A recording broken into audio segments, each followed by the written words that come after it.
జనరల్గా ఈ పండగలు కదా వీడియోలు చేయను, కానీ ఈ సెప్టెంబర్కి సంబంధించి వినాయక చవితికి సంబంధించి వీడియో చేద్దాం. సో ఇది చేయడానికి ఆల్రెడీ నేను ఇంతకుముందు ఒకసారి లాస్ట్ ఇయర్ చేశాను రిలేటెడ్ టు అలాంటి సబ్జెక్టే. కాకపోతే ఈసారి ఏమవుతుందంటే గురుడు ఈ వక్రించినడ్డం ఇవన్నీ కూడా అక్టోబర్ నుంచి మొదలవుతున్నాయి. అంటే ఆల్మోస్ట్ ఈ నెల 24వ తారీఖు అక్కడ నుంచి ఎంత మొదలవుతుంది అంటే సెప్టెంబర్ దాటిన తర్వాత దగ్గర నుంచి ఇవన్నీ కూడా ట్రాన్సిట్స్ అన్నీ ఉన్నాయి. అలాగే ఏలినైట్స్ అని ఇవన్నీ కూడా మేన రాశుడికి అది ఉన్నది. సో ఆ పర్టికులర్గా దానికి సంబంధించి ఈ వినాయక చవితికి ఎవరెవరు ఎలాంటి రెమెడీస్ చేసుకోవాలనే కాన్సెప్ట్ మీద వీడియో చేస్తున్నా. సో అందులో ఈ చూడండి, జాతకం చెప్పేటప్పుడు ఎప్పుడు కూడా మొట్టమొదటిగా తీసుకునేది మేషరాశి, పంచమంలోకి వచ్చేటప్పటికేమో సింహరాశి, 9కి వచ్చేటప్పటికేమో ఈ ధనుసు రాశిని తీసుకుంటాం. మొట్టమొదటిగా చెప్పాలంటే మేషరాశి అంటే చూడండి, మొట్టమొదటి నక్షత్రం ఏదైతే ఉన్నదో అది కేతు నక్షత్రాలతో మొదలవుతాయి. చూడండి, రాహుకేతులకు ఎప్పుడైనా ఇబ్బంది వచ్చినప్పుడు చాలామంది సర్పదోషాలని లేకపోతే అక్కడికని ఇక్కడికని వెళ్ళి మీరు ఈ దోషాలన్నీ తీసుకుంటూ ఉంటారు. మళ్ళీ ఎవ్రీ టైం ఏదో ఒక ఏమంటుందని ఒక ఈవెంట్ చేసినట్టుకుంటే వెళ్ళిపోతూ ఉంటారు. సంవత్సరం చేసుకుంటే దాని ముందు చాలామందికి రిజల్ట్స్ కొంచెం మందికి ఉంటాయి, కొంచెం మందికి రిజల్ట్స్ ఉండవు. కానీ వినాయకుడిని ఎప్పుడైనా మీరు ట్రై చేసి చూడండి. అంటే 21 మంత్రాలు చదవండి, లేకపోతే వినాయకుడికి సంబంధించిన ఒక 21 రోజులు గుడికి వెళ్ళండి. ఇవన్నీ కూడా వినాయకుడు రిలేటెడ్ ఎప్పుడు కూడా సక్సెస్కి చిహ్నం కింద ఉంటాయి. అలాగే వినాయకుడు ఎప్పుడు కూడా సక్సెస్కి ఇది అవుతుంది అని చెప్పేసి కూడా మనం చెప్పుకుంటాం. విఘ్నాలు లేకుండా ఉంటాడు గట్టి వినాయకుడు అంటే విజయాన్ని ఇవ్వగలుగుతాడు గట్టి. సో ఈ సెప్టెంబర్ మాసంలో ఈ టైంలో 7వ తారీఖున వస్తుంది కాబట్టి జనరలైజ్డ్గా చేసుకోవాల్సిన రెమెడీస్ ఏంటంటే ఈ జ్యోతిష్యం అంతా కూడా 1వ నక్షత్రం అశ్విని నక్షత్రం, తర్వాత అంటే మొట్టమొదటి రాశిలో కేతు నక్షత్రాలతో మొదలవుతుంది. కేతు అంటే అక్కడ నుంచి మొదలు పెడతాడు, రియలైజేషన్ అని అర్థం అనమాట. రీస్టార్టింగ్ అంటాం కదా లైఫ్ని. సో రాహు అంటే కోరిక అని అర్థం. కోరిక లేకుండా జీవితం అనేది ఉండదు కదా. సో ఎప్పుడు కూడా ఏదో కోరిక రగులుతూ ఉంటుంది. రాహు జనరల్గా ఏంటంటే కోరికలు అంటే అక్కర్లేని కోరికలన్నీ తీసుకొచ్చేది రాహు అయితే, అలాంటి కోరికల్ని చెప్తే వినరు ఎవడోనే. దాన్నే కర్మ అని చెప్తాం కదా. కర్మ అనేటప్పుడు ఏమవుతుందంటే టైమే సెట్ చేద్ది, కాలమే మారుతుంది. ఈ కాలమే మారుతుంది అనే మాట ఏదైతే ఉన్నదో దట్ ఈస్ వాట్ కేతు.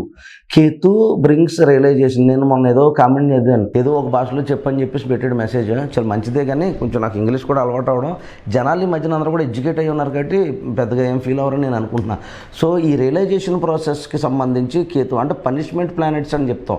ఇప్పుడు చూడండి, శని ఎప్పుడు ఇబ్బంది పెడతాడని, లేకపోతే శని ఎప్పుడు డిలే చేస్తాడని, లేకపోతే రవి ఎక్కడైనా ఎవరైనా వేరే ప్లానెట్ ఏదైనా కంబస్ట్ అయితే అక్కడ ఇబ్బంది పడుతుందని చెప్పేసి, లేకపోతే రవితో ఏదైనా ప్లానెట్ క్లోజ్ అయినప్పుడు ఇబ్బంది అవుతుందని, ఇలా చాలా జాతకాలు చాలా రకాల దోషాలు ఉన్నాయి. వాటన్నిటినీ కూడా రియలైజేషన్ చేసేది ఎప్పుడు కూడా కేతు మహాదశ. కేతు కరెక్ట్గా ఉంటే జాతకంలో లాట్ ఆఫ్ మనీ ఉంటుంది, ముందు డబ్బు. కేతువు చూడండి, ఎప్పుడైనా కేతువుకి ఏదైనా జరిగిందంటే జ్యోతిష శాస్త్రంలో వినాయకుడిని పూజించమని ప్రత్యేకించి చెప్తారు. అందుకనే మొట్టమొదటి నక్షత్రం జాతకంలో అశ్విని నక్షత్రం అక్కడి నుంచి మొదలవుతుంది. అంటే అక్కడి నుంచి జన్మ ప్రారంభం అవుతుందని అర్థం. మళ్ళీ అక్కడి నుంచి ఉంటే పంచమం అంటే పిల్లలు, లేకపోతే కనుక పూర్వజన్మలో చేసుకున్న పుణ్యం, ఇవన్నీ కూడా రవికి సంబంధించి ఉంటాయి. అంటే సింహరాశిలో మళ్ళీ మొట్టమొదటి నక్షత్రం మకా నక్షత్రం, ఇది కూడా కేతు నక్షత్రం. జీవిత ప్రారంభం అనేది ఇక్కడ మొదలవుతుంది. అంటే పూర్వజన్మలో చేసుకున్న సుకృతాలను బట్టి ఆ పుణ్యాలను బట్టి మన జీవితం మళ్ళీ అశ్విని నక్షత్రం నుంచి మొదలైతే మళ్ళీ పంచమం అంటే పంచమం రాశి అనేటప్పటికి మీకు మకా నక్షత్రంలో మళ్ళీ కూడా కేతు అనేది అవుతుంది. మళ్ళీ అక్కడి నుంచి మీరు చూస్తే మళ్ళీ తల్లిదండ్రులను ఎవరికి పుట్టాలా, ఇవన్నీ కూడా ఏంటంటే అదృష్టవశాత్తు జరగాల. లేకపోతే జీవితంలో మనకి ఎలాంటి గురువులు దొరుకుతారు, లేకపోతే గైడెన్స్ కానీ ఇలాంటి, లేకపోతే చదువుకు సంబంధించిన విషయాలు కానీ ఇలాంటి మంచి విషయాలన్నీ కూడా అదృష్టాన్ని బేసి ఉన్నాయన్నీ కూడా మళ్ళీ 9వ స్థానంలో ధనుసు రాశి నుంచి ఉంటాయి. ధనుసు రాశిలో మళ్ళీ కేతు నక్షత్రం ఏంటి, మూల నక్షత్రం. అంటే ఫస్ట్ది అశ్విని, మక, మూల, ఈ మూడింటి ట్రయాంగిల్స్లోనే మీరు చూడండి ఎప్పుడు కూడా పంచం 5 రాశులకి కేతు నక్షత్రాలు పడతాయి. 9 నక్షత్రం తర్వాత వచ్చేది కూడా కేతువే. సో చాలా ఇంపాక్ట్ ఉంటుంది. చూడండి, నెంబర్ 9 అని, నెంబర్ 1 అని చాలామంది అలా న్యూమరాలజికల్గా వెళ్తూ ఉంటారు. సో కేతు ఇంపాక్టెడ్ చాలాగా ఉంటుంది. నేను చెప్పేది ఏంటంటే ఈ వీడియో మొత్తానికి కూడా వినాయక చవితికి సంబంధించి ప్రత్యేకించి చూడండి. ఇప్పుడు ఏలినట్స్ అంటే అర్థం ఏంటి, ఏలినట్స్ అంటే మీనరాశి వాళ్ళు ఏం చేస్తారు, అయ్యో ఏలినట్స్ అని ఏదో అయిపోతుంది. అసలు ఏలినట్స్ అంటే ఏమవుతుంది, ఏలినట్స్ అంటే శని యొక్క దృష్టి ఎక్కడ పడుతుంది, తృతీయ దృష్టి వచ్చి మేషం మీద పడుతుంది. అంటే మీనరాశి నుంచి తీసుకుంటే ధన కుటుంబ స్థానాల మీద పడుతుంది. అంటే ఈ ఏలినట్స్ అంతా కూడా ధనం మీద పర్టికులర్గా, అలాగంటే 12వ స్థానంలో ఉన్నాడు కాబట్టి శని మనం అక్కడి నుంచి ఏలినట్స్ అని చెప్పుకుంటాం. 3వ స్థానం మీద పడుతుందంటే మేషంలో పడుతుందని అర్థం. అంటే శని నీచబడే స్థానం ఒకటి, పైగా దాంతోపాటు శని యొక్క రవి ఉచ్చస్థితి పొందే స్థానం అవుతుంది అది. అలాగే దాంతోపాటు అది మేషానికి సంబంధించి మీనరాశి వాళ్ళకి, మీనరాశి వాళ్ళకి చెప్తున్నాను సమ, రాశి లగ్నం వాళ్ళకి 2వ స్థానం అవుతుంది, మేషం అవుతుంది. సో అంచేత దాని మీద శని దృష్టి పడినప్పుడు ఏమవుతుంది, శని ఏదన్నా చాలా లేటుగా ఇవ్వడం, ఇబ్బంది కలిగించడం, లేకపోతే ఇబ్బంది పెట్టడం ఈ రకంగా ఉంటుందన్నమాట. సో అలాగే వృషభానికి కానీ దశమ స్థానంలో ఉన్నాడు. సో ఇలాగ శని ఎక్కడైతే ఉంటాడో అక్కడ పనిష్మెంట్ ప్లేసెస్ అని చెప్తాం. సో అలాంటి ప్లేసెస్ వల్ల ఈ కేతు రిఫ్లెక్షన్స్ అంటే వినాయక చవితికి సంబంధించి మళ్ళీ జీవితాన్ని పునఃప్రారంభం చేసుకోవడానికి కానీ, మళ్ళీ సరైన సక్రమైన మార్గంలో పెట్టుకోవడానికి కానీ ఈ రెమెడీస్, ఇప్పుడు నేను చెప్పబోయే రెమెడీస్ ఏదైతే చేసుకుంటారో అవి చాలా మటుకు ఈ వినాయక చవితికి చేసుకోవడం వల్ల, పర్టికులర్గా కొంతమంది కొన్ని నక్షత్రాలు, అందులోని మొట్టమొదటిగా మీన రాశి మొత్తంలో ఉన్న నక్షత్రాలు అంటే పూర్వభద్రపద కానీ, లేదా ఉత్తర భద్రపద కానీ, రేవతి నక్షత్రాలు కానీ, అలాగే అశ్విని నక్షత్రంలో జన్మించిన వాళ్ళు కానీ, మఖా నక్షత్రం మీద కానీ అంటే సింహరాశి వాళ్ళు కానీ, మేషరాశి వాళ్ళు కానీ, అలాగే ధనుసు రాశి వాళ్ళు కానీ, లేదా మూలా నక్షత్రం మీద జన్మించిన వాళ్ళు కానీ, వీళ్ళందరూ కూడా ప్రత్యేకించి వినాయకుడిని ఆరాధించడం వల్ల జీవితం ఎప్పుడైనా వెనక్కి తిరిగితే ఒక 5-10 సంవత్సరాలు మళ్ళీ ముందుకు తీసుకురావడానికి అవకాశం ఉంటుంది సుమా విషయం. అలాగే అన్ని రాశుల వాళ్ళు కూడా చేసుకోవచ్చు. కాబట్టి వినాయకుడికి సంబంధించి వినాయక చవితి రోజున నార్మల్గా అందరూ చేసే విధి విధానాలు ఉంటాయి, ప్రత్యేకించి అలా కాకుండా ప్రత్యేకించి వినాయకుడికి ఈ 9 రోజులు కూడా నైవేద్యాన్ని ఇవ్వడం. అంటే ఏదో వినాయక చవితి వచ్చింది ఆ రోజున ఏవో పళ్ళు పూలు తెచ్చేసి అవి ఇవి కట్టేసి హడావడి చేసేసి టీవీల్లో వినేసి 4 డ్యాన్సులు వేసేసి పాటలు పెట్టి ఇదే వినాయక చవితి అనుకునే కన్నా అక్కడ ఈ 9 నవరాత్రులు ఉంటాయి. కాబట్టి దీనికి సంబంధించి 9 రోజులు కూడా అన్నదాన కార్యక్రమం చేయండి. ప్రత్యేకించి ఎవరు చేయాలో మీనరాశి వాళ్ళు. మీనరాశి ఏం చేతంటే దానం ధర్మం చేసేది మీనమే. అలాగే ధనసు కూడా అదృష్టాన్ని తీసుకొస్తుంది, లేదా ఐశ్వర్య ప్రదాతం కూడా ఇచ్చేది కూడా ఈ ధనుసు రాశే. అంచేత అంటే తల్లిదండ్రులకు సంబంధించి పూర్వీకులకు సంబంధించి ఉంటాయి. కాబట్టి వాళ్ళ పేరు మీద కానీ ఏదైనా సరే ప్రత్యేకించి ఈ 9 రోజులు కూడా స్వామివారికి నైవేద్యాన్ని సమర్పించడం, ప్రతిరోజు కూడా దీపారాధన సంధ్య వేళలో చేసుకోవడం ఉత్తమమైన పని. అలాగే అందరూ చెప్పేది ఏంటంటే కథ విన్న తర్వాత అక్షంతలు అయితే వేసుకోమంటారు కాబట్టి అక్షంతలు వేసుకునే ప్రయత్నం చేయండి. Okay, so this is the thing. ఈ కాన్సెప్ట్లో అన్ని రాశులు చేసుకోవచ్చు, కానీ ప్రథమంగా చేసుకోవాల్సిన వాళ్ళు ఈ వినాయక చవితికి ముఖ్యంగా ఏం చేతంటే గురుడు వక్రించి ఆల్మోస్ట్ మీకు నెక్స్ట్ మార్చి వరకు నడుస్తున్నాడు. అందులో ఏలినాడు శనితో కొన్ని ఇబ్బంది పడుతున్నాయి. అలాగే అష్టమ శనిలో కర్కాటక రాశి వాళ్ళు కూడా అష్టమ శని ప్రభావం ఉంటుంది. సో ఇలా అన్ని రాశుల వాళ్ళకి కూడా నేను చెప్పిన రెమెడీ ఏంటంటే ఈ 9 రోజులు కూడా నైవేద్యాన్ని కనుక మీరు ప్రతిరోజు కూడా సంధ్య వేళలో ఇవ్వగలిగితే, అలాగే కనుక స్వామివారికి హారత కానీ లేదా దీపం కానీ పెట్టి ప్రతిరోజు అక్షంతలు వేయించుకోవడం చాలా చాలా శ్రేయోదాయకం. తల్లిదండ్రులు పాదాలకు నమస్కరించవలసిన వాళ్ళు ఎవరంటే మీనరాశి వాళ్ళందరూ కూడా తల్లిదండ్రులు పాదాలకు నమస్కారం చేసుకుని, తల్లిదండ్రులు ఉంటే కనుక తల్లిదండ్రులకు పాదాలకు నమస్కారం చేసుకుని అక్షంతలు వేయించుకొని ఈ 9 రోజులు కూడా ఇచ్చేయడం చాలా మంచిది. ధనుసు రాశి వాళ్ళు ఎవరైనా ఉంటే కనుక ఈ గురువులకు సంబంధించి ఎవరైనా ఉంటే ఎవరైనా గురువులు కానీ పెద్దవారు కానీ ఎవరైనా ఉంటే, లేకపోతే మీ గడపలను నమ్ముకున్న పౌరోహిత్యం చేసే వాళ్ళు ఎవరైనా ఉంటే వాళ్ళకి కానీ నమస్కారం చేసుకుని వాళ్ళకి ఏదైనా కానుక కానీ ఏదైనా ఇచ్చే ప్రయత్నం చేయండి ప్రత్యేకించి. అలాగే అశ్విని నక్షత్రం మార్స్కి సంబంధించి ఇదంతా కూడా అగ్రెసివ్ నేచర్స్తో ఉంటుంది. కాబట్టి ఈ పర్టికులర్ అయిన టైంలో ఎవరైనా అశ్విని నక్షత్రానికి సంబంధించి కానీ, అంటే రవి ఉచ్చస్థితి పొందే నక్షత్రం కాబట్టి ఈ నవరాత్రుల్లో ఏదో ఒక రోజున మెడికల్ రిలేటెడ్ అంటే హాస్పిటల్స్లో ఉన్న వాళ్ళకి ఎవరికైనా సరే అన్నదానం చేసే ప్రయత్నించి. వృషభ రాశికి సంబంధించిన వాళ్ళు ఎవరైనా ఉంటే మీ చుట్టుపక్కల ఎవరైనా ఫార్మర్స్ కానీ రైతులు కానీ ఎవరైనా ఉన్నారని ఇబ్బంది పడేవాళ్ళు, వృషభానికి సంబంధించి ఇదంతా అగ్రికల్చర్ రిలేటెడ్. వృషభం అంటే అగ్రికల్చర్ అని అర్థం. ఓకే, అంటే ఇదంతా ఆక్స్ రిలేటెడ్, ఈ ఎద్దు కూడా సింబల్గా ఉంటుంది. కాబట్టి దానికి సంబంధించి ఈ రెమెడీ చేయండి. అన్నదానమే చేయండి. ప్రతి రాశి వాళ్ళు చేసేది అన్నదానమే, కానీ వీళ్ళు ప్రత్యేకంగా రైతులకు చేసే ప్రయత్నం చేయండి. అలాగే జెమినై అంటే మిథునానికి సంబంధించి వచ్చి చిన్న చిన్న వ్యాపారాలు చేసుకునే వాళ్ళు ఎవరైనా ఉంటారు కదా, మీరు ఏదైనా ఒక రూపాయి పెట్టుకునేటప్పుడు, ఫర్ ఎగ్జాంపుల్ చెప్తున్నాను సుమా, ఏ బొడగలు అమ్ముకునేవాడో ఉంటాడు, ఏ కారు దగ్గరకు వచ్చినప్పుడు లేకపోతే ట్రాఫిక్లో ఆగినప్పుడు వాడు ఏదో ఇబ్బంది పడుతుంది, ఓ 10 రూపాయలు ఎక్స్ట్రా ఇచ్చి కొనుక్కోండి. వాడు మామూలుగా 10 రూపాయలు 50 రూపాయలు తీసుకుంటాడు, ఇంకో 10 100 ఎక్స్ట్రా ఇచ్చి తీసుకునే చిన్న చిన్న వ్యాపారాలకి హెల్ప్ చేసే ప్రయత్నం చేయండి. మిథునానికి సంబంధించి. కర్కాటకానికి సంబంధించి ప్రత్యేకించి ఇంటికి ఆవు కానీ ఈ కుక్కలు కానీ అలాంటివి ఏదైనా వస్తే కనుక వాళ్ళ ఇంటిలో లేకపోతే ఇంటి ఆవరణకు సంబంధించి ఇది చేసే ప్రయత్నం. అష్టమంలో చిన్న నడుతున్నాడు కాబట్టి ఎవరన్నా బ్రాహ్మణులు ఎవరన్నా ఇంటికి వచ్చి భోజనం చేస్తారంటే ఈ నవరాత్రులు ఎవరికైనా భోజనం పెట్టే ప్రయత్నం చేయండి. అలాగే ఈ 9 రోజులు కూడా ఈ నైవేద్యాలు ఇచ్చే ప్రయత్నం చేయండి. అలాగే సింహరాశికి వచ్చేటప్పటికి ప్రత్యేకించి సింహరాశి అంటే ఫాదర్ రిలేటెడ్ ఈ కంటెంట్ అంతా ఉంటుంది. కాబట్టి రవి భగవానుడికి ప్రత్యేకించి రవికి ఉన్నటువంటి ఆలయానికి ఎక్కడికి వెళ్ళి సూర్యనారాయణ మూర్తి ఆలయానికి వెళ్ళి అక్కడ ఏదైనా దానం చేయడం కానీ, అక్కడ ఎవరైనా పౌరోహిత్యం కానీ ఎవరైనా ఉంటే కనుక వాళ్ళకి ఏదైనా అన్నదానం చేసే ప్రయత్నం చేయండి. అలాగే 6th హౌస్కి వచ్చేటప్పటికి కన్యారాశి. ఈ కన్యారాశి యాక్చువల్గా ఈ ఫైనాన్స్ అండ్ అకౌంట్స్ రిలేటెడ్గా ఉంటుంది ఇదంతా. సో దీనికి సంబంధించి ఈ కన్యారాశికి చంద్రుడికి సంబంధించి, ఎందుకంటే ఇందులో హస్త, చిత్త ఈ నక్షత్రాలు అన్నీ కూడా అందులో ఇది ఉంటాయి కాబట్టి ప్రత్యేకించి కన్యారాశికి వచ్చేటప్పటికి దేవాలయాల్లో మామూలుగా అన్నదానం చేస్తూ ఉంటారు కదా, అక్కడ డొనేషన్ ఇవ్వండి.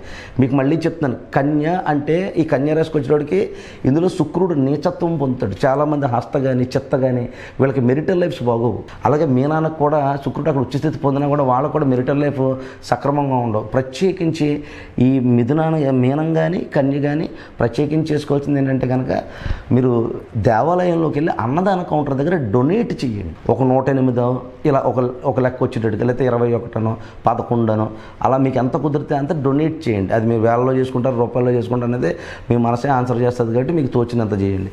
ఇకపోతే ఈ తులాకు వచ్చేటప్పటికి తులారాశి అంతా ఎలా ఉంటుందంటే ఫాదర్ డెబిలిటేషను, మామయ్యల దగ్గర పెరగడం ఈ కైండ్ ఆఫ్ కాన్సెప్ట్లో ఉంటుంది.